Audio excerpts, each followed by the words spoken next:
Hi, Joe Murphy. I want to talk to you about anxiety and stress.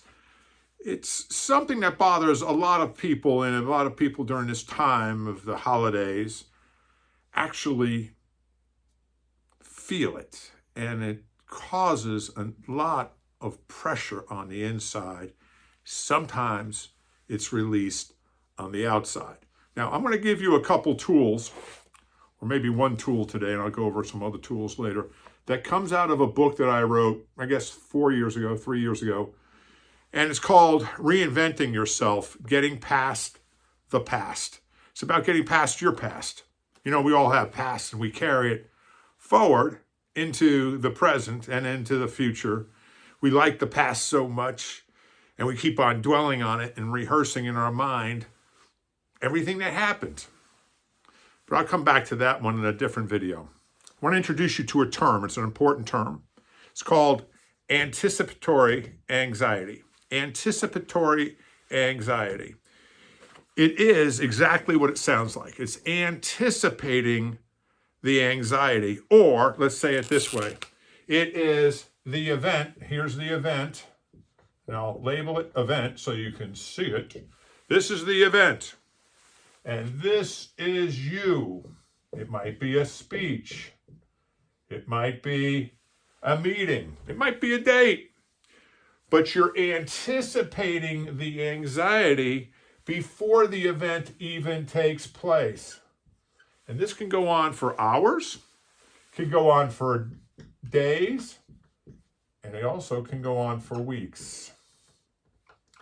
It creates more anxiety than you need. In other words, you're anticipating the event going wrong or something happening, and you're anxious before it even occurs. There's something called the self-fulfilling prophecy I'll get into in just a minute. But whenever you're experiencing anticipatory anxiety, I want to give you a technique that comes right out of this book. It's a great technique.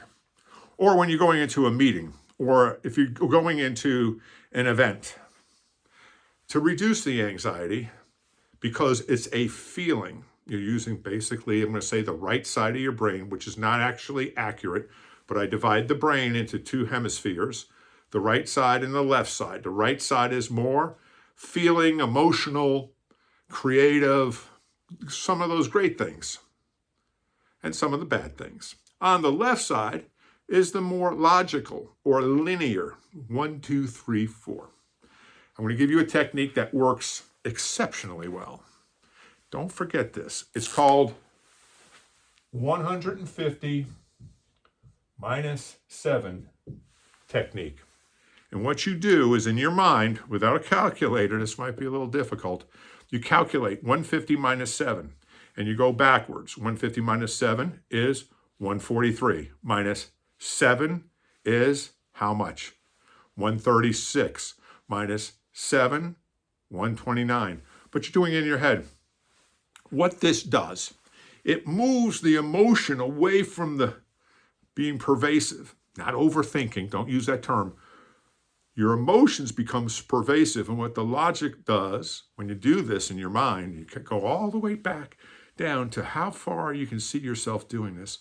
The logic turns over, and it relaxes you, and it causes the anxiety or the stress levels to go down, and even in a lot of cases with practice, to evaporate.